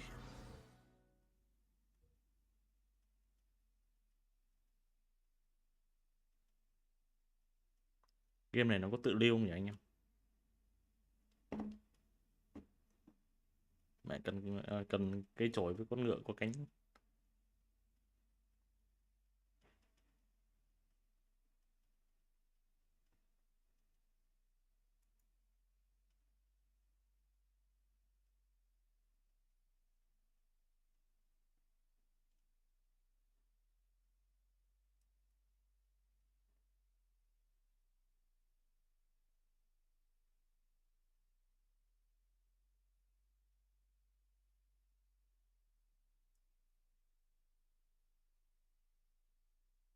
Ui, mẹ tiền phải chuyển nó sang ổ SSD thật. Game này đồ họa nặng quá, lát lâu.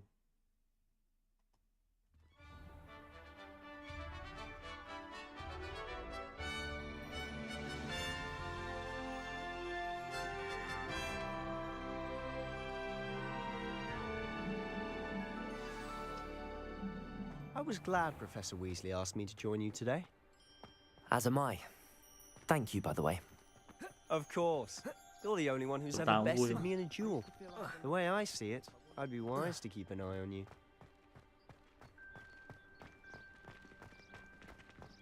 Speaking of Weasley, she seems to have taken quite a shine to you.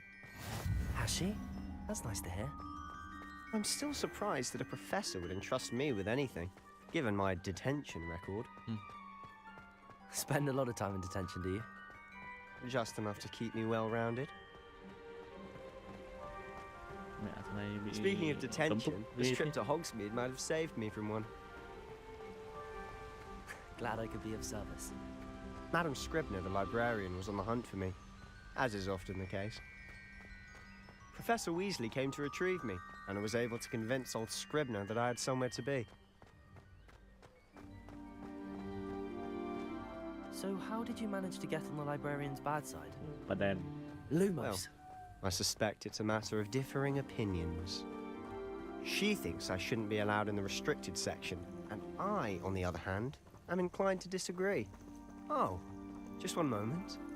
This is an excellent spot to gather lacewing flies. They're pretty to look at. If you stew them long enough, they make a powerful potion ingredient.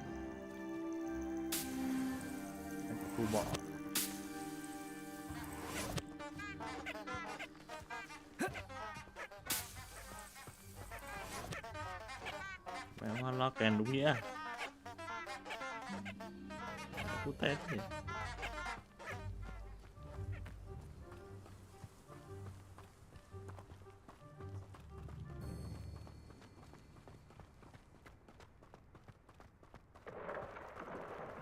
Merlin's beard from the Forbidden Forest. Look. What's going on? See for yourself. Quite a sight, isn't it? You certainly don't see that every day.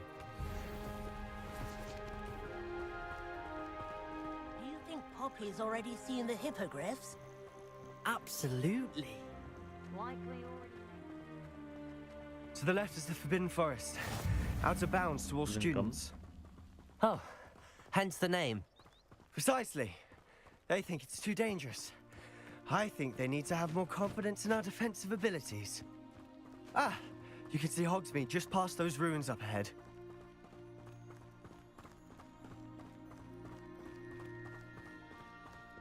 Have you had much of a chance to explore the castle? A little. It's positively enormous. It is that. I've been there 5 years and barely scratched the surface.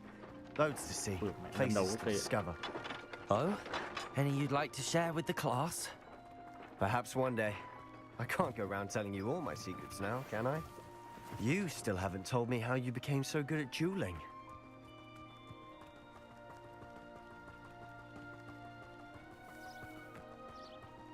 I've always thought Thestrals pulling a carriage a bit grim, though I suppose most people don't actually see them at all. But you can see them. Unfortunately. But you've seen quite a bit yourself firsthand too. Most notably that dragon attack. Hopefully the rest of your year isn't as eventful.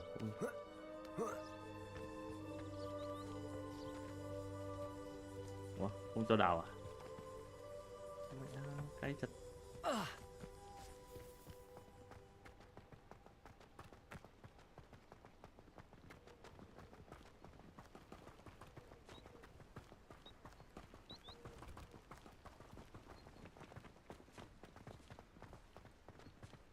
Mr. Moon! He's the Hogwarts caretaker. Looks a bit worse for wear. Hello, Mr. Moon. Have you met our new 5th year? Pleasure. You might want to turn back, Mr. Sallow. Turn and run. Is everything all right, sir? Oh, look right at me. Eyes big as saucers. What did, Mr. Moon? Guys. Ugly and airy and terrifying. I shall be at the castle where it's safe. Good luck to both of you. A demi-guise? I don't know what he's putting in his pumpkin juice, but he's obviously had too much of it. I've never seen Mr. Moon in such a state. Mr. Moon is quite the character. My sister Anne thinks he's lovely, but I'd say he could improve a bit as a caretaker. Oh, is your sister in Slytherin too? She is, or rather, she was. She's not well at the moment, but she'll be better soon and back at Hogwarts.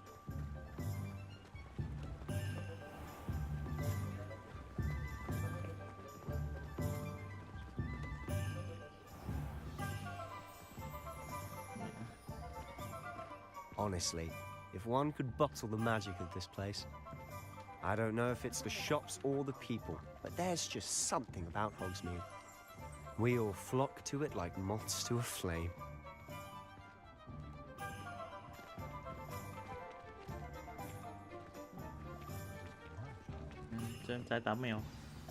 So how would you like to do this? Weasley told me you had a list of things to get, a wand and some other bits. Yes. Dittany seeds, some spellcrafts, and some potion recipes. Perfect. Can't wait to see what you do with the new wand. And a short list gives you plenty of time to poke around the village. I just have to pop into a shop to find something for my sister. Let's meet up in the town circle when you're finished. Remember, have fun. It's Hogsmeade.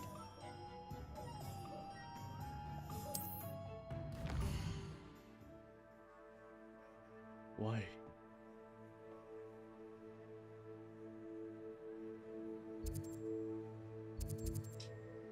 Độc dược. Cửa hàng tóc, phải cắt tóc à? Mua đồ đã.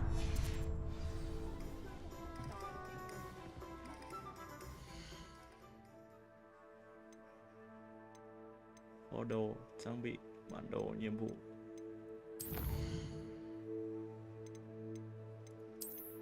Lưu trò chơi vào đã, quên.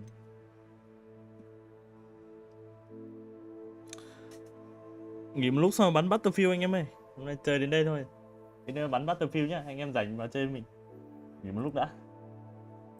Anh em tranh thủ đi tắm rửa cái kiểu nằm xuống khô ráo nước đi. Tí mình bắn Battlefield nhá.